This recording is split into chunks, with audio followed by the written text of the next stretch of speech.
Basta wag mong kalilimutan yung pinangako mo sa akin, ha? Oo naman. Pagbalik ko sa 1 linggo, dala ko lang hinihingi mong bagong cellphone. Yan ang gusto ko sa'yo eh. Kaya love na love ko ang bebe na yan eh. Basta para sa'yo, lahat gagawin ko. Maiba nga pala ako. Kailan mga anak ang asawa mo?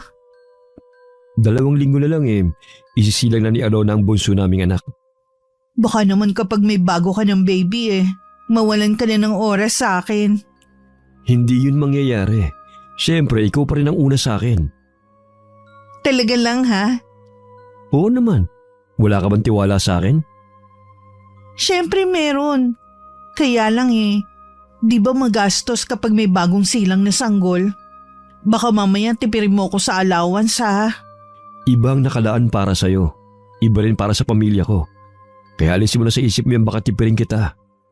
Yan ang gusto ko sa'yo O paano? Aalis na ako. Baka kasi gabi na ako sa daan Tsaka baka makahalata na ang asawa ko. Sunod-sunod na kasi ang pag-uwi ko ng gabi sa bahay Okay, sige. Ingat sa pag-uwi ha? Ikaw din. O paano? Magkita lang ulit tayo. Matagal ko nang alam na may ibang babae ang Itay. Aksidente ko lang yun nalaman nang minsan nakita ko sila ng babaeng yun sa isang kainan malapit sa eskwelahan na pinapasukan ko. Parang tuko ito kung makakapit kay Itay. Kahit sa murang edad, alam ko na agad na may relasyon silang dalawa. Mula noon nag-iba ang tingin ko kay Itay. Naging malamig na rin ang pakikitungo ko sa kanya sa kabila ng pagiging mabuting ama niya sa akin. Lahat kasi ng pangangailangan ko, ibinibigay naman niya.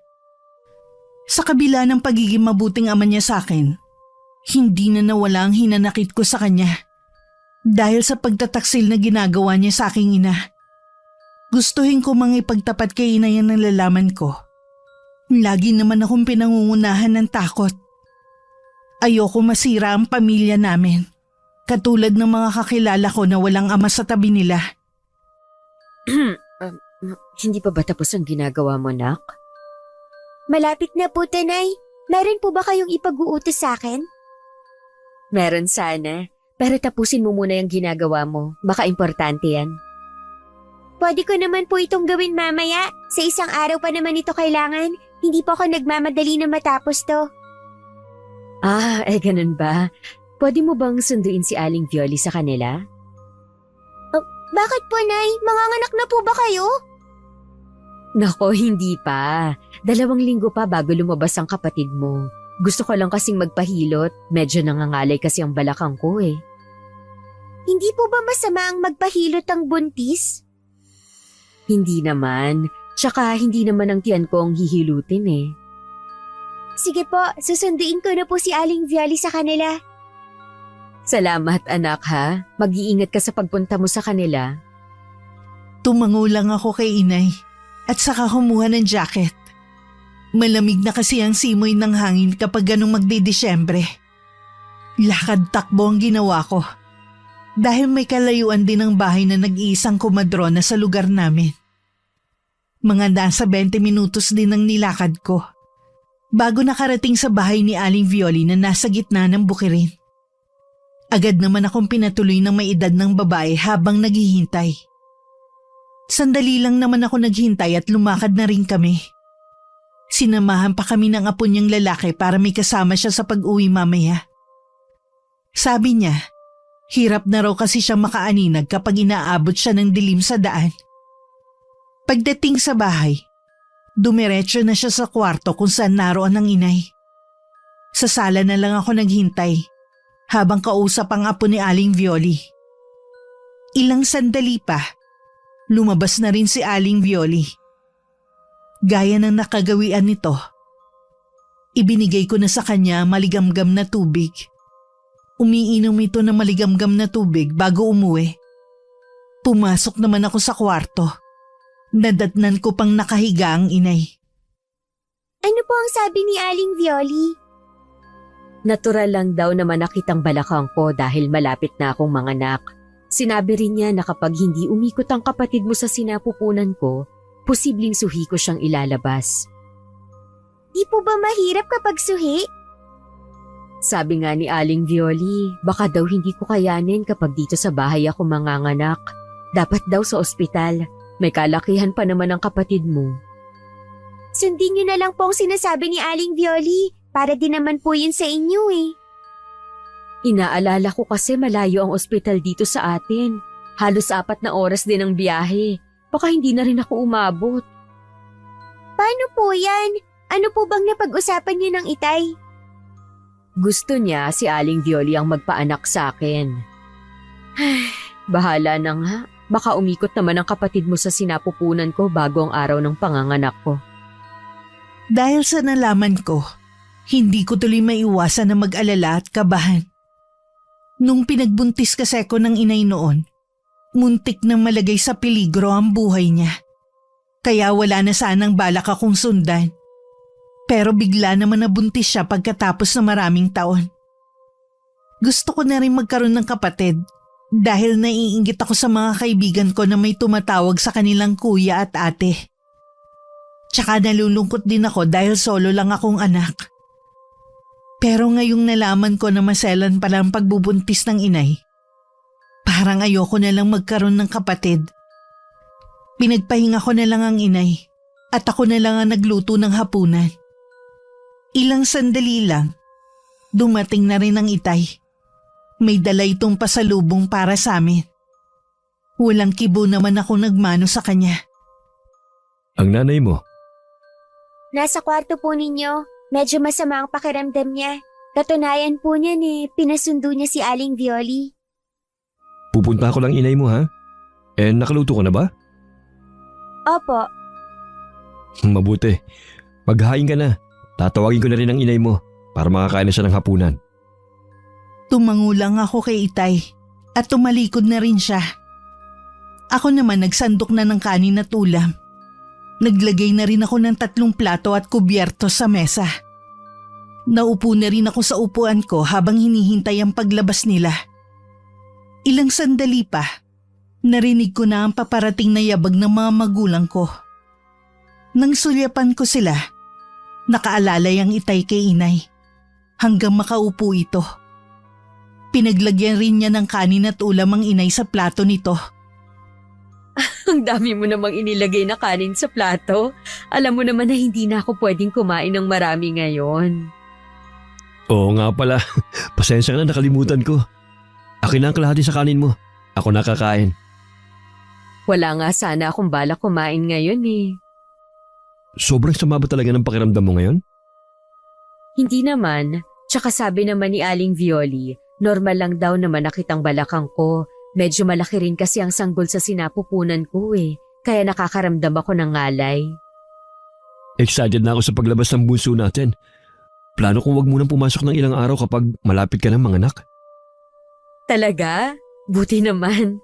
Medyo kinakabahan kasi ako. Para akong nanganganay ulit. Ang tagal ba naman bago nasundan si Marie? Yang batang isisilang mo ang magdadala sa atin ng swerte at kaginawaan. Natitiyak ko yan. Mabuti pa kumain na tayo. Baka lumamig pa ang pagkain. Hindi ko mapigilan na mapangiti sa naging usapan ng aking mga magulang. Kung hindi ko lang sana alam ang lihim ng itay, baka maging buo ang kaligayahan ko dahil nakikita kong maayos at masaya naman ang kanilang pagsasama. Hindi ko tuloy napigilan na mapabuntong hininga na siyang ikinalingon nila sa akin. Ngumiti lang ako at saka tinuon na ang pansin sa pagkain. Kinabukasan araw ng Sabado at walang pasok sa eskwelahan. Ako na lang ang gumawa ng mga gawaing bahay para hindi na magkikikilos ang inay. Kapag kasi nakikita nitong makalat ang bahay, hindi nito mapigilan ng hindi kumilos. Nagsasampay na ako ng mga uniforme ko nang lumabas ang inay. Sabi nito gusto lang daw magbilad sa araw. Napansin ko ang pamamanas ng mga binti niya. Pero ipinagsawalang bahala ko lamang yun.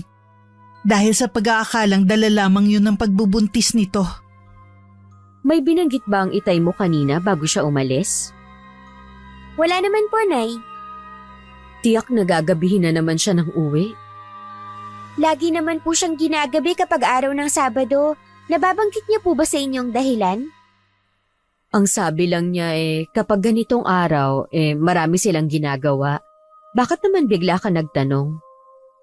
Wala naman po. Tsaka nakakapagtaka lang po na tuwing araw ng Sabado, lagi siyang gabi nang umuwi. Hindi tuloy natin siya nakakasama sa hapunan. Huwag ka nang magtampo sa tatay mo. Lagi naman natin siyang nakakasama ng ibang araw Alalahanin mo, ang pagsisipag ng tatay mo sa trabaho ay para rin sa atin at sa kinabukasan mo. Alam ko naman po yun. Ay, kapag ganitong nagsasalita ako, ang dali ko nang hingalin. Mabuti pa po, Nay, magpahinga na kayo. Tsaka na lang po kayo magpaaraw. Sige, papasok na lang ako. Alalayan ko na po kayo. Kumawak po kayo sa akin. Salamat anak. Pasensya ka na ha kung ikaw na ang gumagawa ng trabaho dito sa bahay. Wala po yun, Nay. Kaya ko naman po Hinatid ko hanggang kwarto si inay. Hindi ko agad siya iniwan. Isa pa sa napansin ko ay ang pamumutla ng inay at laging kinakapos ng paghinga. Kinuha ko na lang ang langis na lagi niyang pinapahid at nilagyan ko ang binti niya. Ngumiti naman sa akin ng inay bilang pasasalamat. Ilang sandali pa, nakatulog na rin siya. Habang nakatingin ako sa mukha ni inay, nakaramdam ako ng sundot ng konsensya. Parang gusto ko nang ipagtapat sa kanyang nalalaman ko kay Itay. Ngunit nag-alala naman ako na baka makasama yun sa kanya. Nang sumunod na araw, nagpaalam ang Itay na hindi makakauwi dahil sa trabaho. Kinutuban na agad ako nun na kaya siya hindi makakauwi dahil sa kabit niya. Ba't niyo po pinayagan ng Itay? May kinalaman naman yun sa trabaho ng tatay mo. Tsaka 2 araw lang naman Inaalala ko lang po kasi kayo. Dapat nga po nasa tabi niya kayo lagi. Paano po kapag sumakit ang tiyan niyo? Alam ko naman na maaasahan kita sa bagay na yan. Tsaka nangako naman si Aling Violi na laging pupunta dito sa bahay para tingnan kung manganganak na ako. Nag-aalala lang naman po ako sa inyo Baka po kasi kung kailan nasa eskwelahan ako, saka sasakit ang tiyan niyo. Alisin mo na ang pag-aalala dyan sa dibdib mo. May awa ang Panginoon, makakaraos din ako. Hindi pa rin mawala ang kaba sa dibdib ko na hindi ko maipaliwanag. May mga pagkakataon din kapag nasa eskwelahan ako.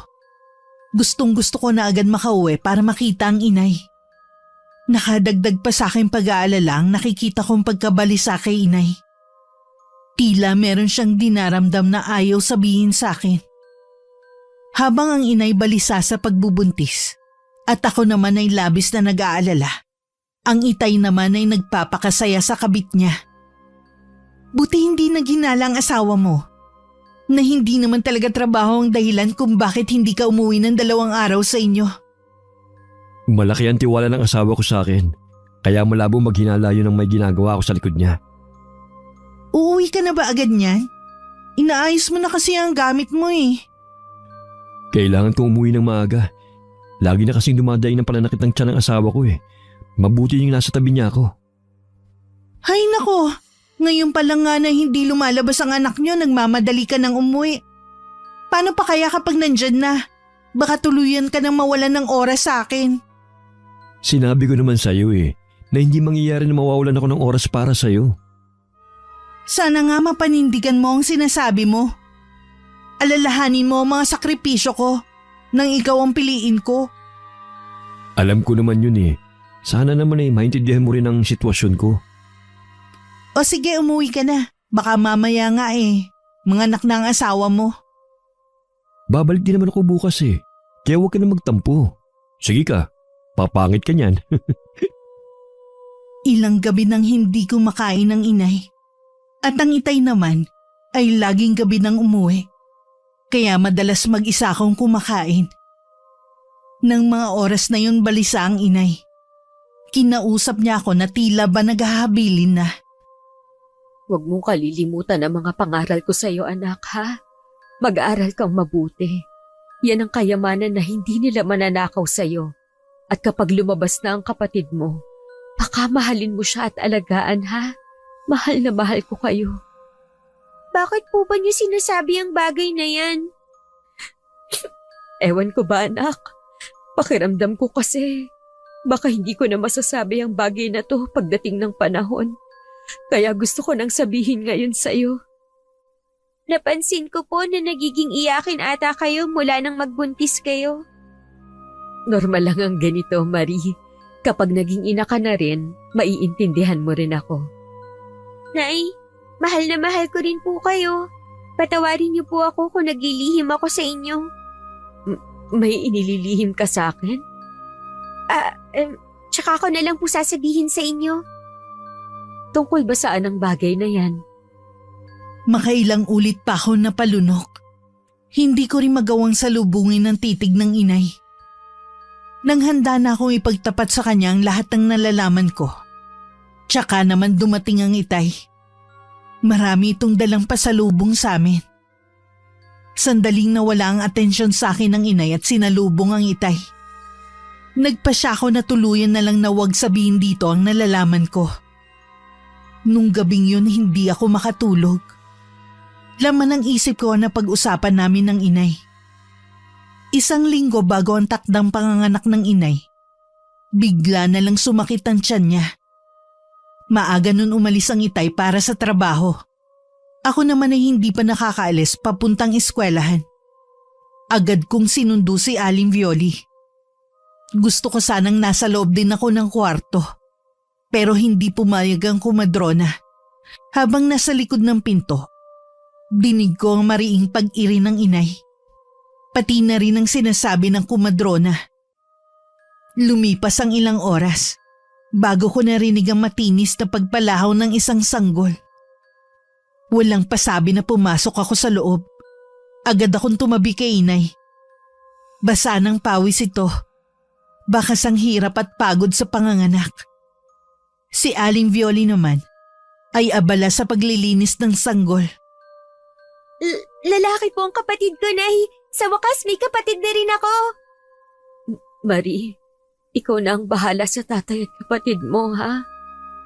Nay, ano po bang sinasabi niyo? Wag na po muna kayong magsalita. Magpahinga na lang po muna kayo. Yung kwintas na gusto mong hingin sa akin, ibibigay ko na sa'yo. Ingatan mo yun. Nay, ano po bang nangyayari? Gusto niyo po bang dalhin ka namin sa ospital? Hindi na, anak. Yung mga bilin ko sa'yo, huwag mong kalilimutan, ha? Aling Violi, ano po bang nangyayari kay inay? Bakit ganito siya magsalita? Imbis na sumagot si Aling Violi, malungkot lang itong umiling. Ang kaba ko ay napalitan ng takot. Ibinaling ko ulit ang tingin ko kay inay. Hinahabol nito ang paghinga. Nangingitim na rin ang labi nito at parang ibinabad sa suka ang mukha. Napasulyap din ako sa saping hinihigaan niya. Punong-puno yun ng dugo. Wala sa loob kong napahawak ako sa kamay niyang nanlalamig. Nay!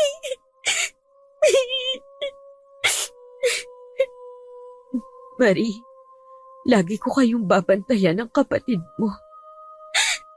Nay, ayoko. Imulat niyo po ang mga mata niyo.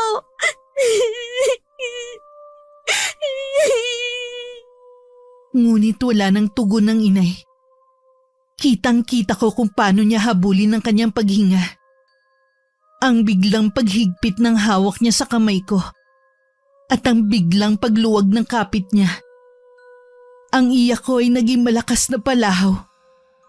Niyugyug ko pa ang balikat ng inay para lang magising ito.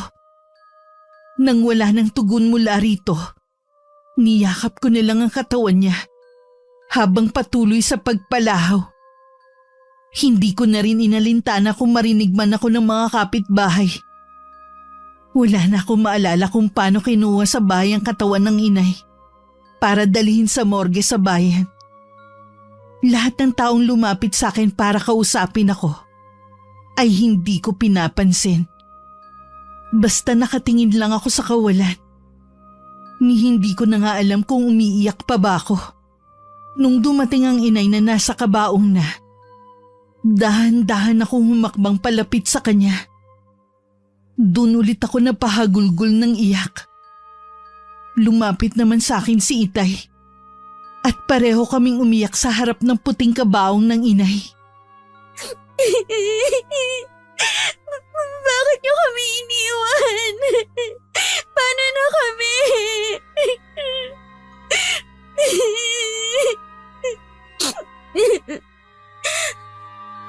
Marie, wala na tayong magagawa. Hanggang dyan na lang talaga ang buhay ng nanay mo. Hindi ko po alam paano pa magpapatuloy ngayong wala na ang inay.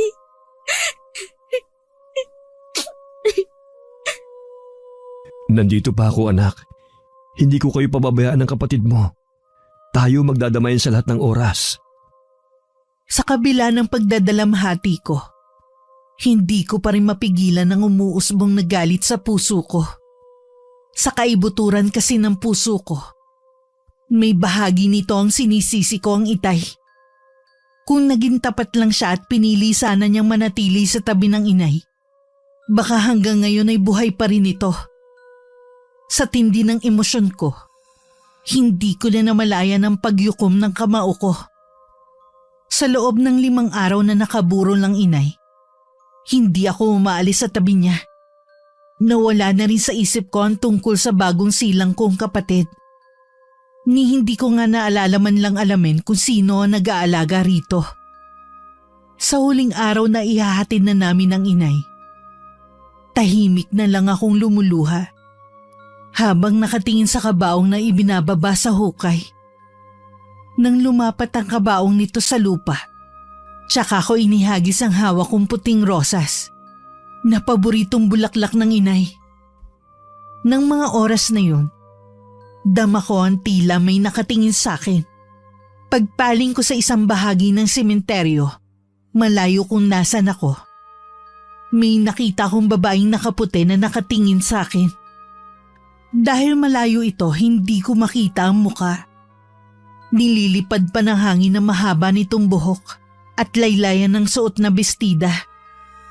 Isang dantay sa balikat ang nagpabalik sa akin sa kasalukuyan. Marie, kailangan na nating umuwi. Tayo na lang naiwan dito. Kanina pa nagsialis sa mga taong nakilibing. Pwede po bang maya-maya na lang tayo umuwi? Pero anak, dumidilim na ang langit. Baka abutan tayo ng ulan. Sige po, Tay. Magpapaalam lang ako sandali kay inay. Umusal naman ako ng dasal at pamamaalam kay inay sa isip.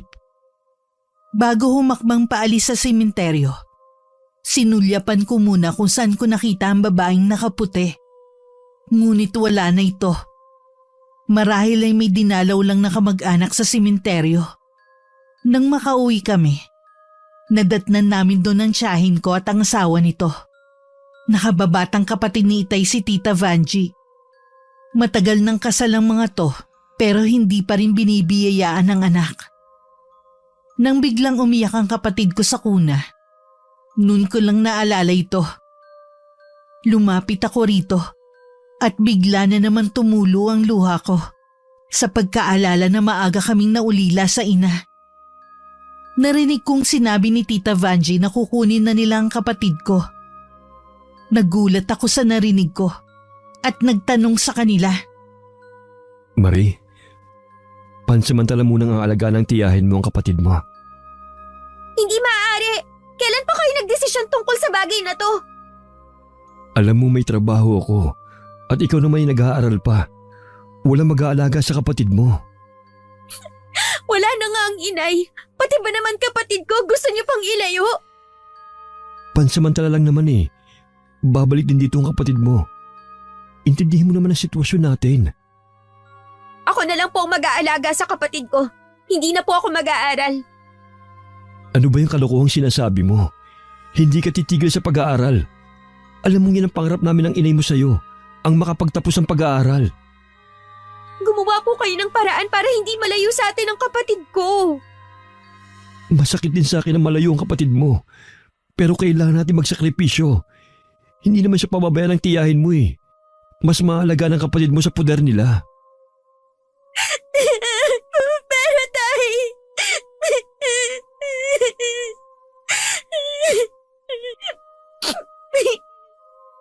Naiintindihan kita. Pero sana maintindihan mo rin ako. Pareho nating hindi gusto na mawalay sa kapatid mo. Pero ito lang ang paraan na naiisip ko. Wala akong nagawa kundi mapaiyak na lang. Nang tuluyan ng kunin ng mag-asawa ang kapatid ko. Marahan ko pa siyang niyakap. At hinagkan sa noo bago sila umalis. Kita ko rin ang lungkot kay Itay. At pagpipigil na huwag maiyak. Nang gabing yun, nagkulong lang ako sa loob ng kwarto ko habang umiiyak. Yakap ko rin ang litrato ng inay habang kinakausap ko ito. Hindi ko po kaya nang wala kayo, Nay. Bumalik na po kayo. Sana panaginip lang ang lahat ng to. Dahil sa pinagsama-samang puyat, pagod at pag-iyak, hindi ko na malaya na makakatulog ako habang yakap ang litrato ng inay. Makailang beses pang kumatok sa may pinto ang Itay. Nang hindi ako sumasagot, pumasok na siya at nakita ngang tulog na tulog ako. Lumabas na lang siya ng kwarto ko. Nang maghating gabi, nagising ako sa tila malamig na hangin sa loob ng kwarto ko. Bumangon ako't kinuha ang nakatuping kumot. Nasamyo ko pa ang amoy rosa sa paligid ko. Pero imbis na matakot, nakaramdam pa ako ng saya dahil alam ko nasa paligid lang ang inay. Kinabukasan kahit mabigat pa rin ang pakiramdam, bumangon na ako para maghanda ng almusal. Sa agahan pareho kaming tamilmil kumain ng Itay. Bakit po kayo nakabihis ngayon? Kailangan ko na kasing pumasok sa trabaho. Ganun po ba? Ayos lang ba na maiwan kita dito mag-isa? Oo naman po. Tsaka hindi po ako nag-iisa. Alam ko pong narito pa rin ang inay. Marie, alam ko masakit ang pagkawala ng inay mo. Pero mas makakabuti na hanggat maaga, tanggapin mo na wala na siya. Kayo po ba natanggap niyo nang wala na ang inay? Mahirap pero tinanggap ko na wala na siya sa atin. Kailangan natin magpatuloy mabuhay. Hindi po ganun kadali para sa akin. Nag-iisa lang ang inay. Hindi naman ibig sabihin na tinanggap natin ang pagkawala niya eh. Kakalimutan na natin siya. Habang buhay siyang mananatili sa mga puso natin. Napaiyak na lang ako. Hindi ko matanggap na ganun ang sinasabi ng Itay. Gusto ko sana siyang sumbatan na madali sa kanyang makalimot. Dahil buhay pa ang inay, meron na siyang babae. Pagkaalis ng Itay, tsaka ako naglinis ng buong bahay. Lahat ng sulok ng bahay namin ay punong-puno ng alaala ng inay. Kaya alam ko kahit umabot pa ng mahabang panahon, ang pangungulila ko sa kanyang pagkawala, kailanman hindi magmamaliw. Isang buwan na rin mula nang mamatay ang inay. May mga gabi pa rin na lagi akong umiiyak. At hinahanap-hanap ko ang kanyang pagkalinga. Samantalang ang Itay, hindi pa man nakakapagbabang luksa, inuwi na agad niya ang kanyang kabit sa bahay. Ano po? Dito na siya titira sa bahay natin? Oo anak, ang tita Larissa at ako'y magsasama na. Hindi ako papayag! Paalisin mo ang babaeng yan dito! Hindi ako papayag na dungisan yung alaala ng inay sa bahay na to! Ang bastos naman ng anak mo, Leo. Ganyan ba ang pagpapalaki ng asawa mo sa anak niyo? Marie, humingi ka ng sorry sa tita Larissa mo. Bakit ako hihingi ng sorry sa kanya? Hindi ba dapat kayo ang gumawa nun? Dahil sa pambababoy niyo sa nanay ko? Ano bang ibig mong sabihin na bata ka ha? Sobra bang naapektuhan ng pagkamatay ng inay mo ang pag-iisip mo? Matagal ko na pong alam ang relasyon niyo ng babaeng yan. Buhay pa ang inay, pinagtataksilan niyo na siya. Anong sabi mo? Matagal mo nang alam? Opo, at hindi ko po kayo mapapatawad sa ginawa niyo. Marie! Bumalik ka rito! Hayaan mo ako magpaliwanag! Hayaan mo muna ang anak mo. Baka lalo lang kayo magkagalit kung ipipilit mo ang gusto mo. Alam na pala ni Marian tungkol sa atin. Kaya pala biglang naging malamig ang pakikitungo niya sa akin. Paano niya kaya nalaman ang tungkol sa atin? Hindi ko rin alam. Mabuti hindi niya naisipan na magsumbong sa asawa mo nung nabubuhay pa to. Hindi tayo nakakasiguro na wala ngang alam si Alona. Hayaan mo na nga. Kahit nalaman pa niya, wala na rin naman siyang magagawa dahil patay na siya. Lalong nagkalambong ang samahan namin mag-ama dahil sa pagpapatira niya sa kabit nito sa bahay namin. Tuluyan na rin nawala ang respeto ko sa kanya. Sa loob lang ng ilang linggong pagtira ni Tita Larissa sa bahay, nakita ko agad ang tunay na ugali nito. Walang alam sa gawaing bahay, sa pagluluto, at kahit sa paglalaban ng damit nito. Lahat din ng luho nito ay binibigay ng itay. Kahit magkabaon-baon na ito sa utang, madalas din meron nagpupunta doon para singilin ng kabit nito. Hanggang mawalan na ng trabaho ang itay sa pinapasukan nitong pabrika ng tela. Dahil sa nasangkot sa away ng katrabaho. Akala ko ba maganda ang posisyon mo sa trabaho mo? Bakit pati ikaw nakasama sa natanggal? Marami kasing nakasaksi na akong unang nanuntok sa katrabaho ko. Paano na yan? Huwag kang mag-alala. May ipon pa naman ako Kakasal man yun sa gastusin natin dito sa bahay habang naghahanap ako ng bagong trabaho. Bakit kasi kailangan mong pairali ng init ng ulo mo Pinalampas mo na lang sana yung ginawa ng katrabaho mo. Nagdilim kasi ang paningin ko kanina Hindi ko na napigilan pa ang sarili ko. Ang dami ko pa naman bayarin ngayon. Ako na ang bahalang magbayad sa mga yun. Pero hanggat wala pa ako nakukuha ng bagong trabaho, pakiusap, huwag ka na munang kukuha ng mga hulugan. Ano pa nga ba? May pagpipilian ba ako? Babawi na lang ako sa'yo kapag nagkatrabaho na ulit ako. Sana nga magkaroon ka agad ng trabaho. Hindi pa rin maipinta ang mukha ni Tita Larissa. Kahit nilalambing na siya ng itay. Lahat ng kanilang pag-uusap ay narinig ko. Dahil hindi naman nakasara ang pinto ng kwarto ko. Inabot ng 1 buwan na walang trabahong itay. Kahit ang pag-aaral ko ay naapektuhan na rin. Dahil madalas na wala akong baon sa pagpasok. Kaliwat kanan din ang pumupunta sa bahay para maningil. Kahit ilang beses na kasing pinagsabihan ng itay si Tita Larissa, hindi pa rin ito matigil sa pagkuha ng hulugan. Nakadalasan ay pansariling gamit lamang nito. Kaya naman nagdesisyon na ang itay na tanggapin na ang alok ng pinsan nito na magtrabaho sa ibang bansa.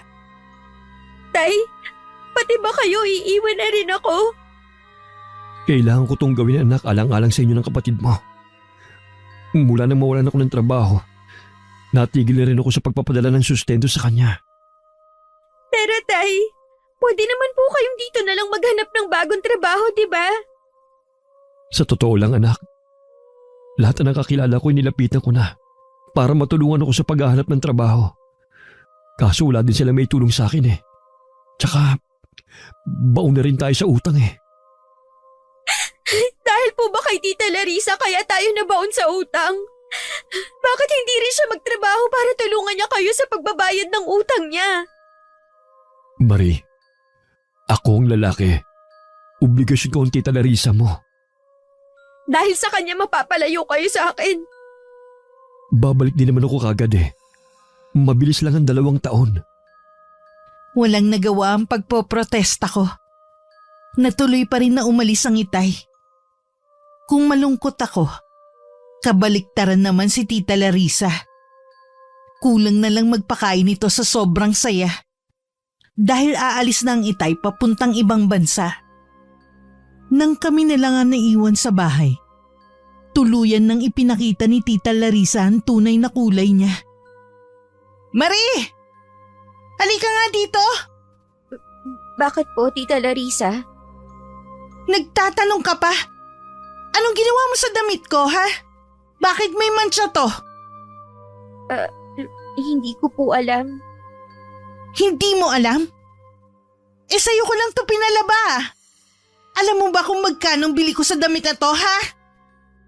Sana po, kayo na lang ang maglaban ng damit niyo. Huwag niyo nang iasa sa akin. Sumasagot-sagot ka pa. Ganyan ka ba talaga pinalaki ng nanay mo, ha? Ganyang asal ba ang itinuro sa'yo? Nananahimik na po ang inay. Huwag niyo na po siyang isali dito. Pwes, kahit ilang beses kong banggitin ang pangalan ng nanay mo, wala kang magagawa. Kaya sa susunod, ayusin mo ang mga inuutos ko sa'yo. Kung ayaw mong isali ko ulit ang nanay mo. Nagpupuyos naman ang kalooban ko kay Tita Larissa. Nang tumalikod dito, pumasok na lang ako sa kwarto ko. At dun ko ibinuhos ang lahat ng hinanakit ko rito. Nasundan pa ang pagmamalupit sa akin ni Tita Larissa. Hanggang sa hindi na niya ako pinapasok sa eskwelahan. Ginawa na niya akong alila sa mismong bahay namin. Hindi naman importante ang pag-aaral eh. Kailangan lang madiskarte ka para mabuhay. Ipinangako ko po kay inay na mag-aaral ako. Lagi niyang sinasabi sa akin na ang pag-aaral ang tanging yaman na hindi pwedeng makuha sa akin. Kaya mo bang papag-aralin ng sarili mo, ha? E di gawin mo. Pero wala ka maaasahan sa amin ng tatay mo. Alam ko po na gusto ng itay na makapagtapos ako ng pag-aaral. Kahit gusto pa ng itay mo mag-aral ka, wala naman siya magagawa dahil wala siya rito. Napakasama niyo. Alam kong meron din pinapadala ang itay para sa akin. Ayaw niyo lang ibigay sa akin. Hanggat sa akin dumadaan ang padala ng itay mo, ni isang kusing wala kang makukuha sa akin. Tandaan mo yan. Nakikiusap po ako sa inyo. Gusto ko pong mag-aaral. Hindi mo na mababago pa ang isip ko. Hindi ka na mag-aaral. At isa pa, kung gusto mong makakain sa bahay na to, kailangan mong paghirapan ang bawat butil na isusubo mo. Tuluyan nang gumuho ang mundo ko sa tinura na yun ni Tita Larissa. Hindi lang niya ako inalila, kundi sinasaktan na rin niya ako sa konting pagkakamali ko. Kahit nakikita ng mga kapitbahay namin ang ginagawa sa akin ni Tita Larissa, ayaw naman nilang mangialam sa amin. Tuwing tumatawag din ng itay, laging sinasabi ni Tita Larissa na nasa eskwelahan ako. O di kaya wala ako. Walang kamalay-malay ang itay sa kalupitan na nararanasan ko sa babaeng dinala niya sa bahay namin. Minsan umalis ang Tita Larissa ng bahay. Sinamantala ko yun at saka ako nagtungo sa sementeryo para dalawin ang puntod ng aking ina. Lahat ng bigat sa dibdib ko, ibinuhos ko sa harapan ng libingan nito. Hirap na ako, Nay. Bakit po kasi kailangan yung mawala agad? Wala na tuloy akong kakampi. Nay, patawad po. Hindi ko na matutupad ang pinangako ko sa inyo na magtapos ako ng pag-aaral. Nauwi sa panaghoy ang pag-iyak ko habang nakasubsob ako sa harap ng puntod ng inay. Ilang sandali lang, nakaramdam ako ng malamig na hangin na dumampi sa balat ko. Nang mag-angat ako ng paningin, noon ko lang napansin na kalat na ang dilim sa paligid. Sa di kalayuan, may naaninag akong nakaputi. Isang babae na may mahabang buhok na tinatangay na mabining hangin. Dahil madilim na, hindi ko na maaninag ang mukha niya. Hindi naman ako nakaramdam ng takot. Naisip ko na baka katulad ko, may dinadalaw din siya sa sementeryo. Nagmadali na rin ako umuwi dahil tiyak na nakauwi na si Tita Larissa. Hindi pa man ako nakakapasok sa bahay, sinalubong na agad ako ng sampal nito. At saka pa sa bunot na hinila ang may kahabaan kong buhok, papasok sa loob ng bahay. Sinalya rin niya ako sa sahig. Saan ka lang galing, babae ka? Sa sementeryo po, dinalaw ko lang ang inay. Inuna mo pa talaga ang pagdalaw sa patay. Sa susunod, matuto kang magpaalam bago ka umalis. Sorry po, hindi ko na uulitin na umalis ang hindi nagpapaalam sa inyo. Dapat lang. Dahil sa susunod, hindi ako magdadalawang isip na palayasin ka sa bahay na to. Opo. Pumunta ka na sa kusina. Magluto ka na. Kanina pa ako nagugutom. Mabilis naman akong tumayo at nagpunta sa kusina. Lingid sa akin, hanggang sa bahay ay sinundan ako ng babaeng nakita ko sa simenteryo.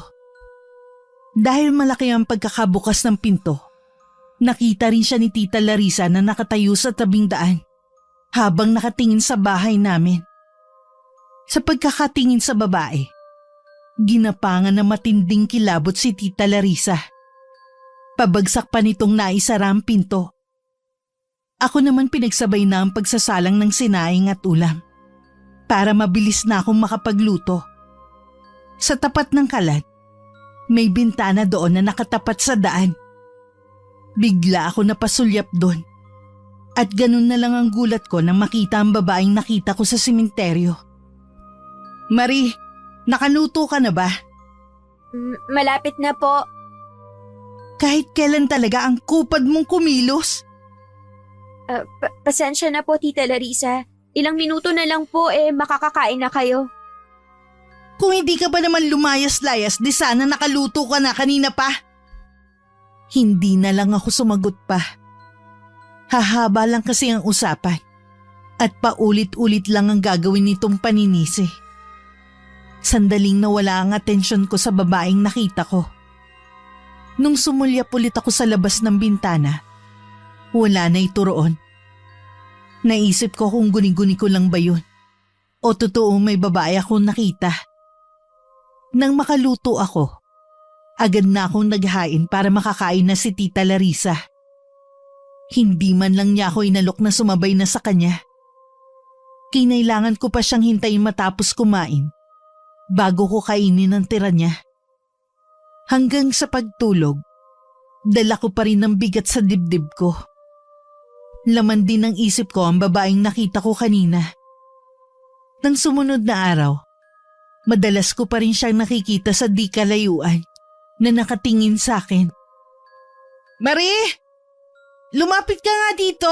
Dalian mo! Papunta na po. Bakit ba ang tagal mo dyan sa labas? Nagpapahinga ka siguro, no? Hindi po, Tita Larissa. Marami ka pang gagawin dito sa loob ng bahay. Kaya huwag kang babagal-bagal sa kilos. Opo. Siya nga pala, dadalaw daw dito ang kapatid ng tatay mo. Binabalaan kita ha. Huwag na huwag kang magsusumbong sa tita Vanjie mo. Dahil kung hindi, malilintikan ka sa akin. Tumango lang ako kay Tita Larissa habang nakatungo. Nang tumalikod siya, nilingon ko ulit ang mahiwagang babae. Ngunit wala na ito doon. Isang hapon, dumalaw sa bahay ang isa sa naging guro ko nung nag-aaral pa ako. Hindi ako pinaharap ni Tita Larissa.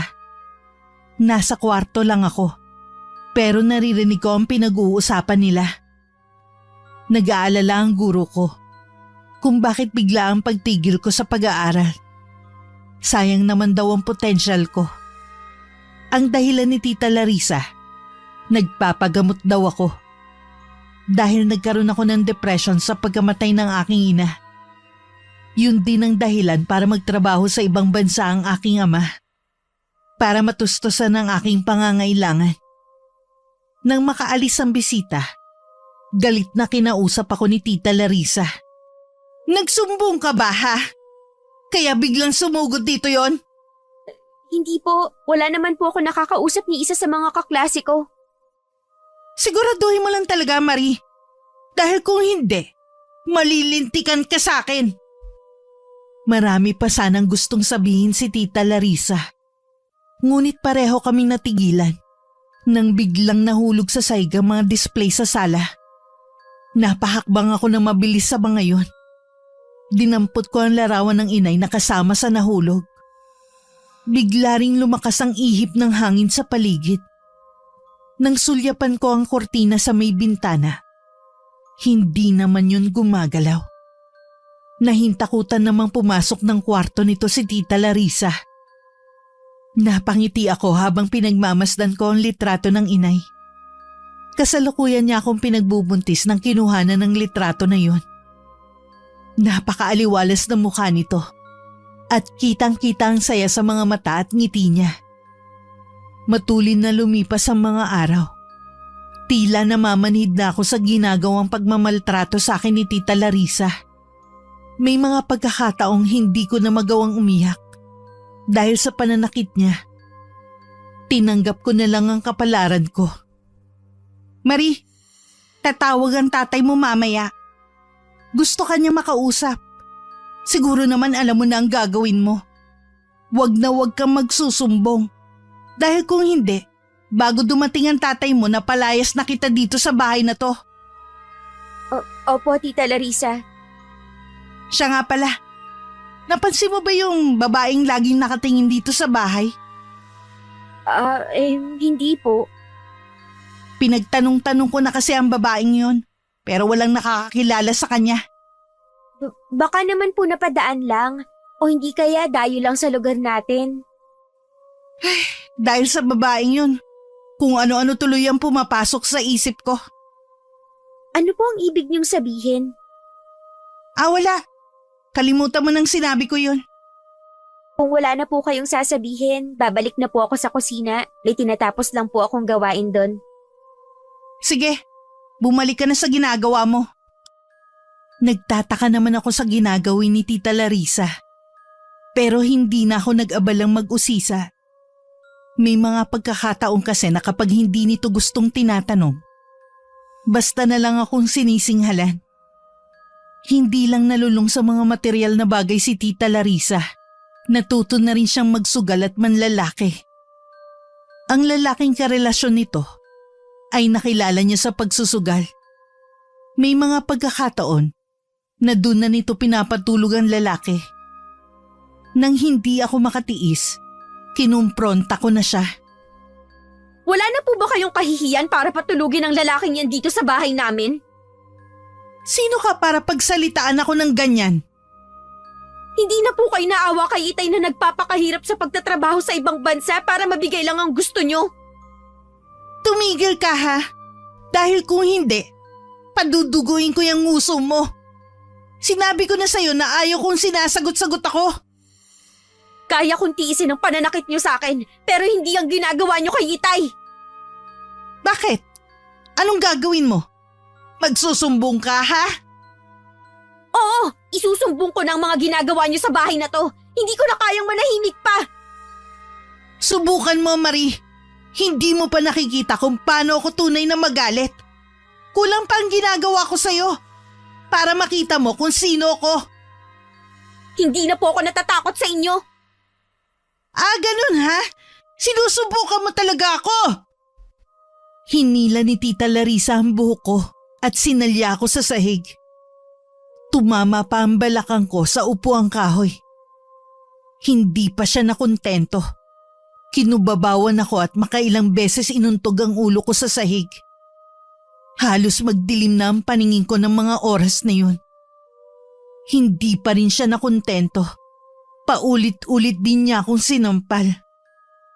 Tingin ko para na siyang nawawala sa sarili sa ginagawang pananakit sa akin.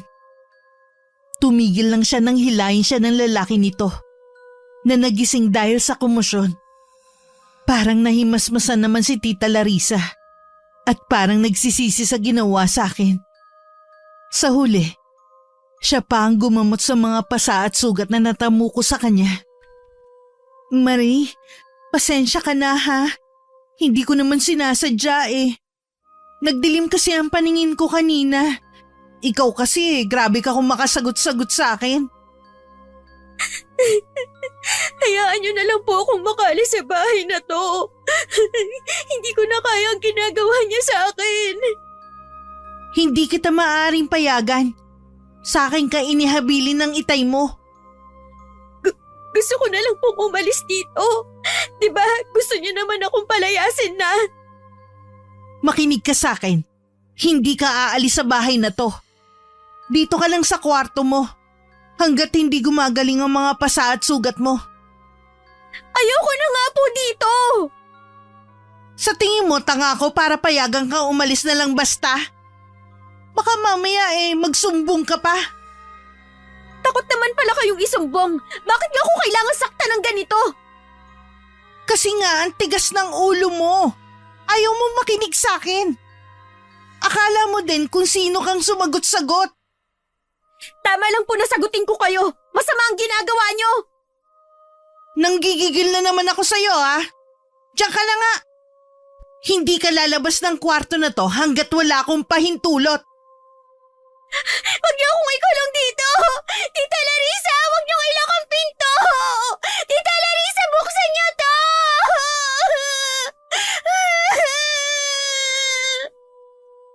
Napagod na lamang ako sa pagsigaw at pagkalampag sa may pinto. Ngunit hindi yun binuksan ni Tita Larissa. Lalo din ako nakaramdam ng panghihina. Kaya naman bumalik na lang ako sa pagkakahiga. Kumikirot din ang ulo ko at nahihilo din ako. Sa nanlalabo kong paningin, may naaninag akong babae. Palapit siya sa akin. Parang ang inay ko. Inay? Ikaw nga ba yan? Sinusundo niyo na ba ako? Anak, ang kawawa akong anak. Sobra na ang pagtitiis mo. Hindi na ako papayag na patuloy kang magdusa. Inay, huwag niyo po akong iiwan ha. Ayoko na pong mag-isa. Hindi na anak. Lagi na akong nasa tabi mo. Babantayan kita palagi. Mula ngayon, wala nang mananakit sa'yo. Naramdaman ko pa ang mahigpit na pag-iyakap sa akin ng inay. Kahit malamig ang dampi ng katawan niya sa balat ko, nakaramdam pa rin ako ng kapanatagan ng kalooban. Habang nakayakap sa akin ng inay, kinantahan pa niya ako. Yun ang kinakanta niya sa akin nung bata pa ako tuwing pinapatulog niya ako. Kinabukasan, nagising ako na magaan na ang pakiramdam. Wala rin akong makapana kahit anong bigat sa kalooban ko. Napangiti pa ako nang maalala ang nagdaang gabi. Nang pihitin ko yung seradura ng pinto, hindi na yun nakalak. Nagulat pa si Tita Larissa nang makita akong nakatayo sa sala ng bahay. Hoy, paano ka nakalabas sa kwarto mo? Di naman po nakalak ang pinto kaya ako nakalabas. Ah, ganon? Baka nakalimutan kong ilak kagabi. Pumasok kasi ako sa kwarto mo para yayain kang maghapunan. Kaya lang mahimbing ka na natutulog. Kumusta na ang pakiramdam mo? Maayos na po, Tita Larissa. Hindi na ba masakit ang mga pasa at sugat mo? Hindi na rin po. Mabuti naman kung ganon. Kaya mo na ba magluto ng almusal natin? Opo, kaya nga po ako gumising ng maaga ngayon. O sige, pumunta ka na sa kusina. Tumangulang ako at saka tumuloy na sa kusina. Pagkatapos ko magsalang ng sinaing, kinuha ko naman ang tsaa na lagi kong iniinom. Pumasok naman si Tita Larissa sa kusina at may kinuha sa kabinet. Patalikod na sana siya nang mapansin ang iniinom ko. Nakita kong kumunot ang noo nito bago pinaglipat-lipat ng tingin sa tasa at sa akin. Kailan ka pa natutong uminom ng tsaa? Matagal na po, Tita Larissa. Ito talaga ang paborito kong inumin. Sa tagal ko na kasi ditong nakatira, ngayon lang kita nakitang uminom ng tsaa. Sa pagkakaalala ko ang nanay mo ang mahilig sa tsaa. Umiinom din po ako nito. Ganun ba? Tawagin mo na lang ako kapag nakaluto ka na. Sa ilang araw maraming pagbabago ang nakita ni Tita Larissa sa akin. Isa doon ng mga kinikilos ko at pagsasalita. Hindi niya maiwasan na kabahan na baka resulta yun ng ginawa niya sa akin pambubugbog. Dama ko rin ang lihim niyang pagmamasid sa akin. Hindi ko na lang siya pinapansin at tuloy lang ako sa ginagawa ko. Minsan nakita ko siyang nakatayo sa may bintana at tila merong tinatanaw. Sino po ang tinitingnan niyo, Tita Larissa? Ha? Kasi naalala mo ba yung babaeng sinasabi ko sa'yo? Yun po bang laging nakatingin dito sa bahay natin? Oo, siya nga. Ilang araw ko na kasi siyang hindi nakikita eh. Baka nga po dayo lang ang babaeng yun at umalis na rin. Baka nga. Oo nga pala. Nagawa mo na ba yung pinagagawa ko sa'yo?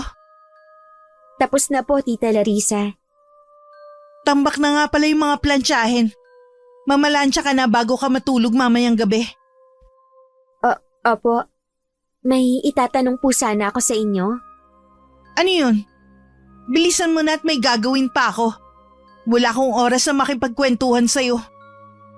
Hindi na po ata nagpupunta dito si Mang Dado? Ayaw na niyang magpunta dahil sa nakita niya noon. Natakot yata nung makita ko kung paano ako magalit. Di ba yun naman ang gusto mo? Ang wag na siyang pumunta dito sa bahay. Ganun na nga po, kaya po gusto ko pong magpasalamat sa inyo. Alam mo, ilang araw ko na napapansin ang pagbabago sa kinikilos mo. Akala niyo lang po yun, Tita Larissa. Wala pong nagbago sa akin. Sige po, hindi ko na kayo iistorbuhin pa. Habang humahakbang palayo, dama ko ang pagsunod ng tingin sa akin ni Tita Larissa. Dumiretso na ako sa kusina para maghanda ng hapunan. Nang pumasok na sa loob ng kwarto nito si Tita Larissa, tsaka ko naman inilabas ang mga damit na paplansyahin ko. Agad ko na rin yun inumpisahan para makapagpahinga na rin ako. Nang bandang hating gabi na, kinuha ko ang napakaraming kandila at saka ko sinindihan yun sa kwarto ko. Tsaka ako nagpatira pa sa isang aparisyon. Natanging ako lang ang nakakakita sa kanyang presensya. Kinabukasan nagising si Tita Larissa na masama ang pakiramdam. Ikukuha ko po kayo ng gamot, Tita Larissa. Mabuti pa nga, para talagang binibiyak ang ulo ko sa sakit. Para ding luluwa ang mga mata ko. Tulog po ba kayo kaagad kagabi? Oo naman. Nakita mo naman nang pumasok ako sa kwarto, di ba? Nagising nga lang ako na ganito nakatindi ang pananakit ng ulo ko. Akin na nga yung gamot. Heto na po. Paano ko to iinumin kung walang tubig? Pasensya na po, ikukuha ko na kayo. Nakapagluto ka na ba ng agahan? Opo, maghahain na po ako para makakain na kayo. Wala ka bang alam na lutuin kundi yan? Yan lang po kasi ang meron tayo. Mamaya bumili ka ng isda sa naglalako para maiba naman ang ulam natin. Pupurgahin mo yata ako sa itlog at noodles eh. Dahil masama ang pakiramdam, buong araw na masama ang timpla ni Tita Larissa. Wala na rin siyang ginawa kundi singalan ako. Nung bandang tanghali, hindi na siya kumain. Nagkulong na lang siya sa kwarto niya. Narinig ko pa siyang umiiyak dahil sa pananakit ng ulo. Nakarinig din ako ng mga gamit na nabasag sa loob ng kwarto nito. Pinagkibit balikat ko lang yun at itinuloy ang ginagawa ko. Huminto lang ako sandali sa ginagawa ko nang maramdaman ko na tila may nanonood sa akin. Sa bukas na bintana natanaw ko ang isang babae. Siya ang babaeng nakita ko nun sa sementeryo. Napangiti ako at saka humakbang palapit sa tapat ng bintana. Kumaway ako sa kanya bago siya naglaho na parang bula. Napakurap-kurap pa ako at nagtaka pa ako kung anong ginagawa ko sa tapat ng bintana. Naiiling na binalikan ko na lang ang ginagawa ko. Lumabas naman si Tita Larissa na magulo ang buhok at nangingitim ang ilalim ng mata. Ayos na po ba kayo, Tita Larissa? Mukha bang maayos ang lagay ko, ha? Pasensya na po, nagtatanong lang naman ako. Hanggang ngayon yan pa rin ang ginagawa mo? Kanina ka pa dyan, ah. Meron po ba kayong ipag-uutos? Uunahin ko na po. Pumunta ka sa butika. Ibili mo ako ng gamot. Hindi naman tumatalab yung gamot na binigay mo sa akin. Opo, bibili na po ako ngayon. Bilisan mo. Baka kung saan ka pa magpunta. Mabilis na ako nagtungo sa pinakamalapit na butika sa amin at binili ang gamot. Wala pang kalahating oras ay nakauwi na rin ako sa bahay namin. Nasa punong hagdan na ako nang marinig kong kausap ni Tita Larissa ang itay. Sa pagkakaintindi ko sa usapan nila, uuwi na ang itay. Hindi ko lang narinig kung kailan. Hindi ko napigilan na mapangiti. Dahil sa wakas ay makikita ko na rin ang itay.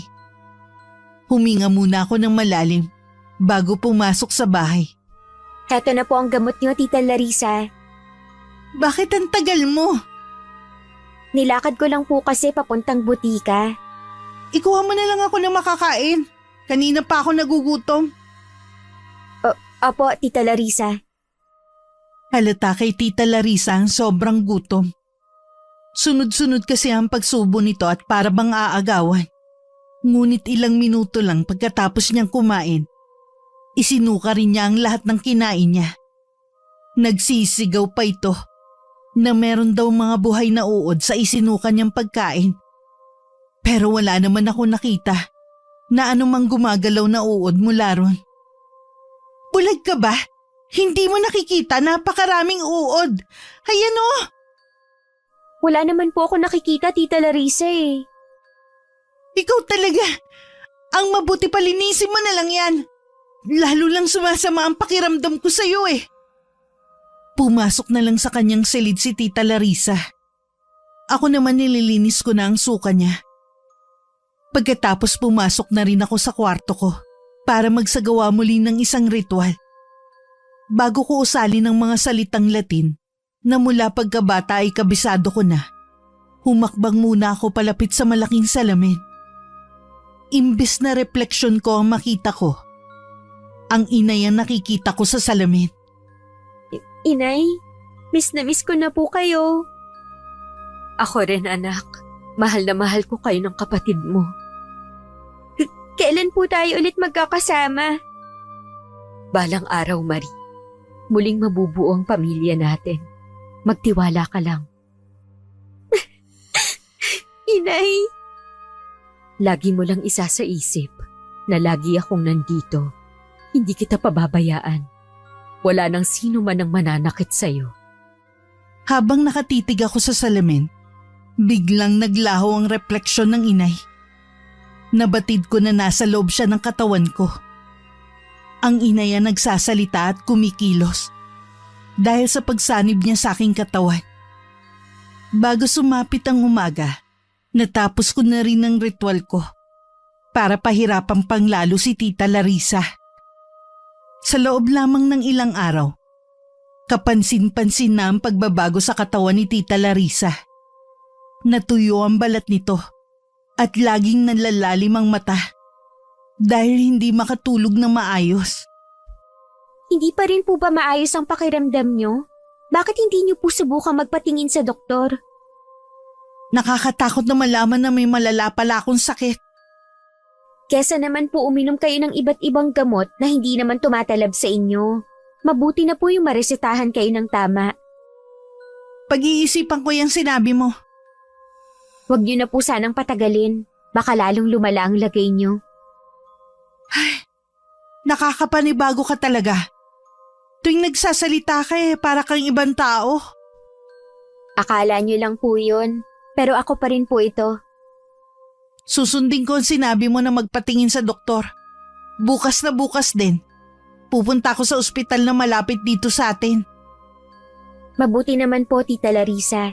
Baka po biglang umuwi ang itay at makita kayo sa ganyang kalagayan. Sinasabi mo ba na baka ipagpalit niya ako kapag nakita niya ang itsura ko ngayon? Hindi po yun ang ibig kong sabihin. Tama na nga. Talagang naninibago ako sa'yo. Hindi kaya sa atin dalawa ikaw ang kailangan magpatingin sa doktor. Baka nakaapekto sa'yo yung ginawa ko nun. Natitiyak ko pong walang naging epekto sa akin ang ginawa niyong pagmamaltrato. Napatitig na lang sa akin si Tita Larissa sa huli kong tinuran. Nang hindi na siya nagsalita, iniwan ko na siya sa gitna ng sala. Kinabukasan, maaga siyang nagtungo sa ospital para magpatingin. Pagbalik niya, agad ko siyang tinanong sa resulta ng pagsusuri sa kanya. Wala naman nakitang diferensya sa akin ng doktor. Niresetahan lang niya ako ng vitamin at gamot na pampatulog. Sinabi ko kasi na hindi ako makatulog sa gabi. Subukan niyo pong uminom ng tsaa. Baka makatulong para makatulog kayo ng mahimbing sa gabi. Hindi ko gusto ang lasa niyan kaya hindi ko iniinom. Sige po, kayo po ang bahala. Magpapahinga na muna ako sa kwarto ko. Wag mo akong aabalahin ha. Pasuray-suray pa naglakad si Tita Larissa papasok ng kwarto nito. Halata na hindi talaga mabuti ang lagay nito. Ako naman, imbing na pangiti na lamang. Sa kwarto, hindi rin nakapagpahinga na maayos si Tita Larissa. Kahit kasi nakahiga siya, ramdam pa rin niya ang sobrang pagkahilo. Nakakarinig din siya ng malagom na boses. Sino ka? Bakit hindi ka magpakita sa akin? Anong kailangan mo sa akin? Tigilan mo na ako! Napatakip na lang sa dalawang tenga niya si Tita Larissa. Nang umalingaw-ngaw sa buong kwarto ang tawa ng kung sino man. Hindi na rin niya napigilan ng sumigaw. Lahat ng nangyayari dito ay naririnig ko sa likod ng pinto. Ilang sandali pa, nanahimik na ang loob ng kwarto. Nang pihitin ko ang seradura, nakita ko nawalan ito ng malay. Nang magising si Tita Larissa, nasa tabi na niya ako. Anong nangyari? Narinig ko po kayong sumisigaw kaya pumasok na ako dito. Merong gumagambala sa akin, Marie. Baka siya ang dahilan ng pagkakasakit ko. Sino po ang tinutukoy niyo, Tita Larissa? Hindi ko siya kilala, pero hindi natin siya kauri. Ano po ang gagawin natin? Magpatawag ka ng albularyo. Pero wala po akong kilala na albularyo. Kahit kailan talaga hindi ka maaasahan. Tumabi ka riyan at ako na ang bahala maghanap. Pero hindi pa po kayo magaling. Baka mapano kayo. Huwag mo akong pakialaman. Pabayaan mo ako sa gusto kong gawin. Wala ko nagawa nang tabigin niya ako. Hanggang sa labas ng bahay, hinabol ko si Tita Larissa para pigilan ito sa binabalak. Ngunit sadyang determinado to sa balak gawin. Napayukom na lang ako ng kamao ko. Habang nakasunod ng tingin sa papalayong si Tita Larissa. Isang kaibigan ang hiningan nito ng tulong para humanap ng mahusay na albularyo. Pagbalik ni Tita Larissa, kasama na nito ang isang matandang albularyo. Sa labas pa lang ng bahay, natigilan na ang albularyo at napatitig pa sa akin na nakadungaw sa kanila sa bintana. Hindi basta-basta ang nilalang na gusto kang saktan. Ano pong ibig niyo sabihin? Tama ka nang sabihin mo na may iba pa kayong kasama sa bahay na ito. Isang nilalang na may matinding galit sa iyo. Sabihin niyo, anong ginagawa niya sa akin? Kulam, iha. Kinukulam ka niya. Ano po? Kulam? Pero wala po akong kaaway. Kaya imposible ang sinasabi niyo. Maraming dahilan ng kulam. Maaring may naiinggit sa iyo. O di kay meron kang nagawa para gantihan ka niya. Wala na akong pakialam sa mga sinasabi niyo. Basta gumawa po kayo ng paraan para gumaling ako. Lahat gagawin ko para mapagaling ka. Manalig ka lang. Ilang araw nang pabalik-balik sa amin ng albularyo. Pero hanggang na mga sandaling yon, ay hindi pa rin gumagaling si Tita Larissa. Lalo rin naging bugnutin to. Kaya hindi na lang ako lumalapit. Nasa likod lang ako ng pinto nang marinig ko ang sinasabi ng albularyo. Matindi ang galit ng taong nasa likod ng paghihirap mo. Ang ipinagtataka ko lamang, tuwing gusto ko siyang makausap, tila merong puwersa ng pumipigil sa akin para makita kong totoo niyang anyo. Mamamatay na po ba ako? Huwag kang mawala ng pag-asa. Alalahanin mo ang nakaraan. Baka meron kang nakakaligtaan. Baka meron kang malaking kasalanan na gustong pagbayaran mo. Sinabi ko na sa inyo, wala nga ako naging kaaway. Bakit ba parang hindi kayo naniniwala sa akin? Hindi naman sa ganoon, Iha. Kailangan mo rin makipagtulungan sa akin. Naniniwala ako na nasa malapit lamang ang taong gumagawa nito sa'yo. Si Marie lang ang kasama ko sa bahay na to. Imposible siyang gumawa nito sa akin. Anong magagawa ng isang bata? Kung ganoon, magpapausok na lamang ako sa paligid nitong bahay. Nang humakbang palabas ng pinto ang albularyo, mabilis naman akong umalis at saka bumalik sa kwarto ko. Hanggat nasa akin ang kwintas ng inay, hindi malalaman ng albularyo na ako ang nasa likod ng nangyayari kay Tita Larissa. Habang lumilipas ang mga araw, palubha ng palubha ang kalagayan ni Tita Larissa. Maging sa albularyo, nagagalit na rin siya. Kung ganyang kagaspang ang ugali mo, wala akong magagawa kundi itigil na lamang ang panggagamot sa'yo. Huwag po kayong umalis. Pagpasensyahan niyo na po ako.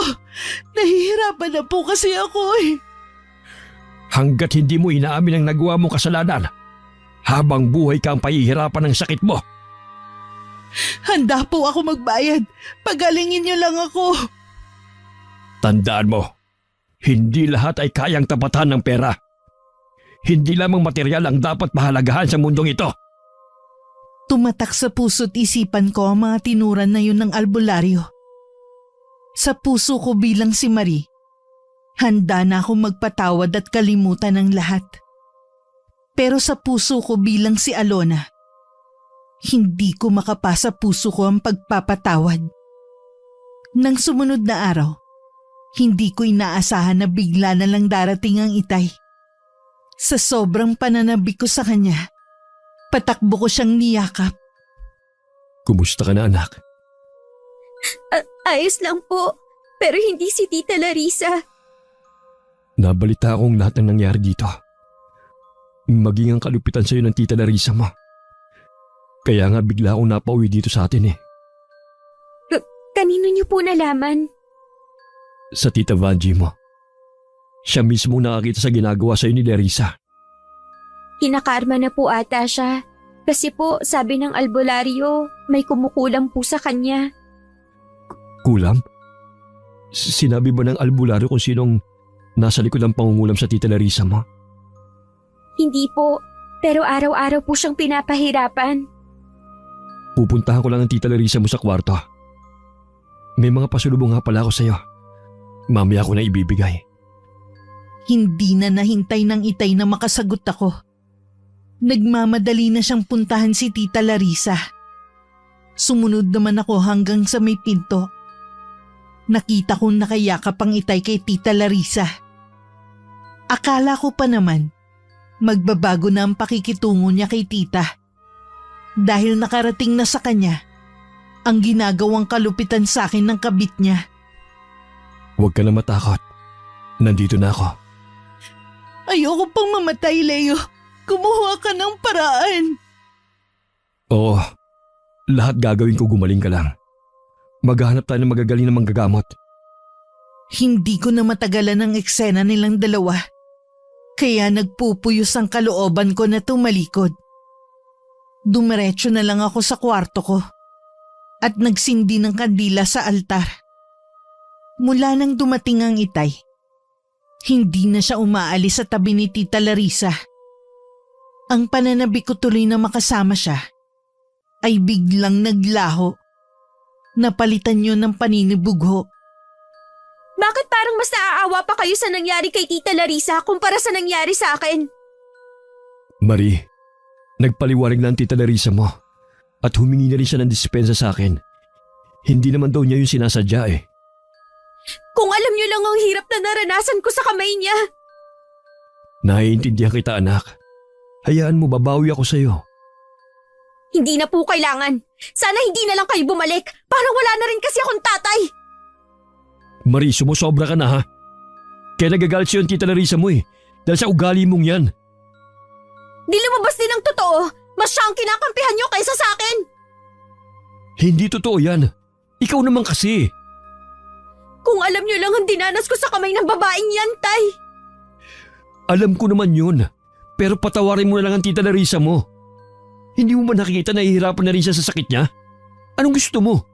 Magalit pa ako sa kanya? Ang gusto ko lang naman ay maramdaman ang pagiging tatay niyo sa akin. Wala na nga ang inay. Pati ba kayo parang wala na rin sa tabi ko? Hindi naman ako mawawala sa iyo eh. Nandito lang ako. Kung tatanggapin mo lang ng buo ang tita Larissa mo, magiging isang pamilya din tayo. Kahit kailan, hindi ko matatanggap ang kabit niyo. Mas gugustuhin ko pang tuluyan kayo mawala sa akin kesa ipilit niyo ang bagay na yan. Dahil sa pagtatalo naming yun ng itay, isang pa siyang nabuo sa aking isipan. Alam ko yun din ang gusto ng inay. Di bali nang hindi ko makasama ang itay. Basta makasama ko lang ang kapatid ko. Sinabi ko kay itay ang pasya kong yun. Baka sa kanyang mukha ang pagkabigla sa sinabi ko. Pero hindi na siya nagsalita. Sa isang linggo na ako susunduin ni Tita Vanjie. Bakit kailangan mo akong iwan, Marie? Kayo po ang unang nang iwan sa amin ng inay. Buhay pa siya, kinakasama niyo ng babaeng yan. Matagal ko nang inihingi ng kapatawaran ng nagawa kong kasalanan sa nanay mo. Nagawa ka naman kaya niyang patawarin? Mabait ang nanay mo. Alam ko na patawad na niya ako. Kayo lang ang nagsabi niyan. Alam mo bang napansin ko na malaki na ang pinagbago mo? Tama nga ang napapansin sa'yo ng tita Larissa mo. Kung nagbago man ako, dahil na rin yun sa inyo ng babae mo. Marie, bigyan mo pa ng isang pagkakataon ng tita Larissa mo. Nakikiusap ako. Paano ko pa siya bibigyan ng pagkakataon kung mamamatay naman na siya? Marie! Nagbibiro lang ako, Tay. Tinalikuran ko ang itay. Na matindi ang nakabalatay na pagkabigla sa mukha. Hindi dahil sa nakakainsultong pagtawa ko, kundi sa nakita niya sa akin. Bigla kasing lumitaw ang imahe ng aking ina. Kinurap-kurap pa ng itay ang kanyang mga mata. Dahil baka guni-guni lang ang nakita niya. Kahit nung kaharap niya si Tita Larissa, tila lumilipad pa rin ang isip niya. May problema ba? Kanina ka pa kasi tahimik dyan.